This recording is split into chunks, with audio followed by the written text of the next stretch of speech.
Hello friends, very good afternoon. আমি পাপিয়া।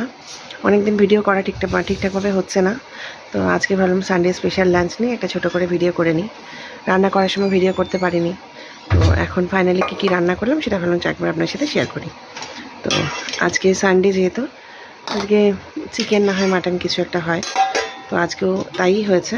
তো কী করেছি রান্না সেটা একবার শেয়ার করি। আচ্ছা, এখানে করেছি ভাত, এখানে উচ্ছে আলু ভাতে, একটু তেঁতোটা দিলাম, গরমকাল যেহেতু উচ্ছে আলু ভাতে। আচ্ছা, এখানে করেছি মাছের তেল, পেঁয়াজ দিয়ে মাছের তেল। আজকে হাজব্যান্ড একটু মাছ নিয়ে এসছে, তো মাছের তেলটা ছিল খুব ভালো, ওটা ভাবলাম একটুখানি মাছের তেল করে নিই। আর করেছি আজকে মাটন, আলু দিয়ে গাজর দিয়ে মাটন।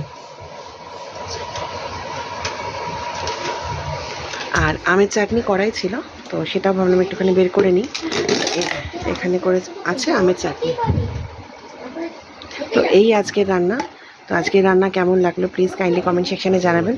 ভালো লাগলে লাইক, কমেন্ট, শেয়ার, সাবস্ক্রাইব, আর আমার আইডিটাকে ফলো করতে ভুলবেন না। আর আমার ইউটিউবে একটা চ্যানেল রয়েছে পাপিয়াস লাইফস্টাইল বলে, প্লিজ ওটাকে যদি ভালো লাগে একটু সাবস্ক্রাইব করে দেবেন আর আমার পাশে থাকবেন। তো টাটা সবাইকে, আবার আসছি পরে নতুন ভিডিও নিয়ে। আমি ভিডিও করছি অলরেডি, পাশে আমার হাজব্যান্ড আর ছেলে করছে, তো ওটাকে প্লিজ কিছু মনে করবেন না। টাটা, আবার আসছি পরে নতুন ভিডিও নিয়ে।